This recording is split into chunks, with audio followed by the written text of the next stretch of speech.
All right, I'm here with Erich Mauff, president, founder of Jushi. Erich, thanks for joining me today. Well, thanks a lot for having me. Great to be here.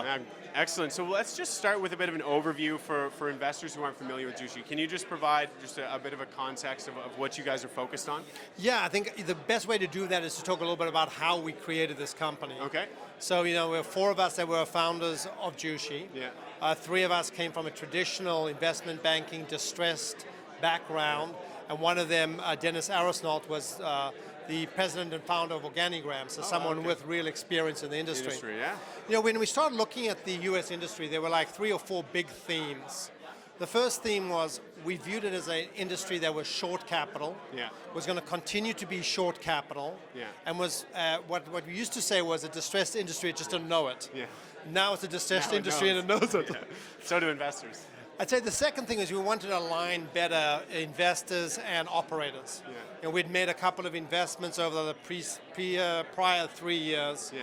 Great investments turned out to be 3, 4, 5 times returns. Yeah. However, the actual owners of the assets that had put up almost no money were getting 100, 200 times returns. Yeah. We didn't like the disequilibrium. Yeah. So of the 138 million that we've raised today, 25 million is from insiders. And you guys RTO'd recently? We did. We RTO'd in May up in Canada. And do you guys have off the top of your head, do you know the management ownership? Yeah, we on a fully diluted basis, we own 52% of the company. That's a lot. That's great. And sorry, I interrupted some of the other pillars that you were... Yeah, and some of the other pillars were, we really believed that building out a team that was able to accumulate assets. So what's different to us than many others is one, we're distressed players. Yeah. It's a distressed market. We have a 6-person origination team that really goes out to find opportunities, to find the real opportunities that we think fit the book. Yeah. We've got a 6-person M&A team, all with Wall Street. We have 6 litigators and a 13-person accounting team so we can do forensics. Yeah. So it really allows us to go in, it allows us to look at a lot of opportunities and close on the best of those opportunities. And so how do you, bring us inside your head, how do you think about the best distressed opportunities? I think it's twofold. I think historically we would have said it's just assets. I think at this stage it's to try and find a mixture of assets and operators. Okay. As we start to build out our operations, we bought a company called The Clinic, which is out of Colorado. Yeah. It's been operating for 10 years.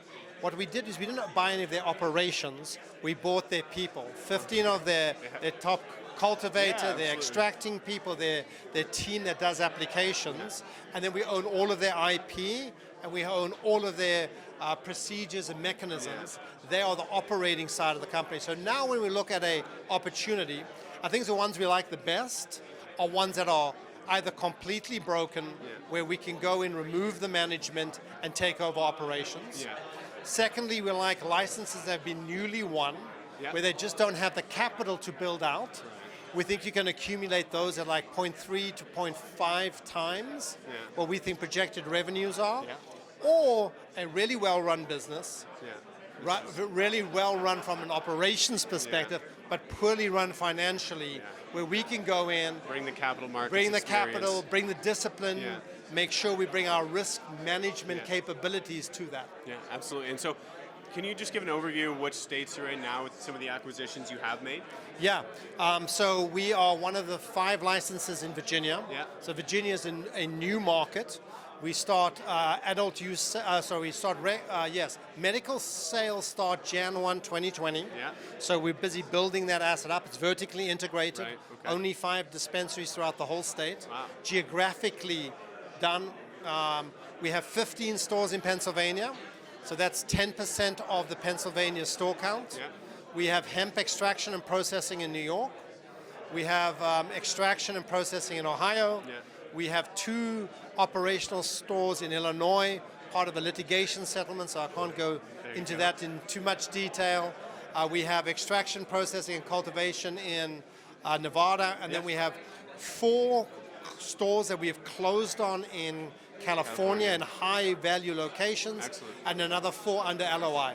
Oh, wow. So obviously broad-ranging operations. So switching gears a little bit to the financial side of things, how what's the revenue trajectory look like? How are you guys thinking about profitability, and even how's the balance sheet looking right now?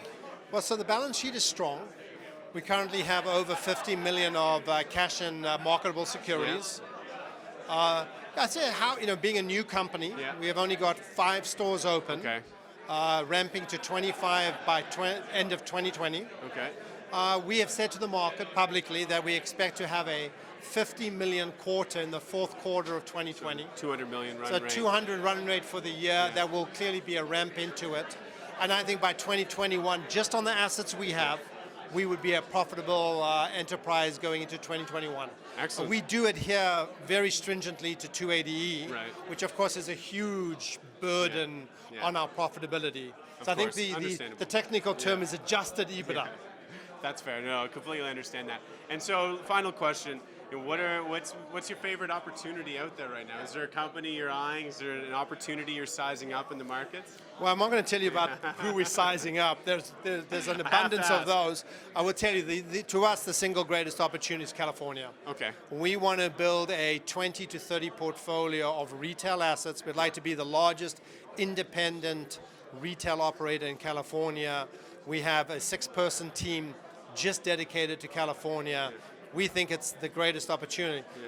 For you Canadians, you know how big California is. Bigger than Canada. Yeah, it's absolutely. No, you're not wrong. That's actually. Well, thank you very much for taking the time to chat Well, thank you very much, and thanks a lot for having me.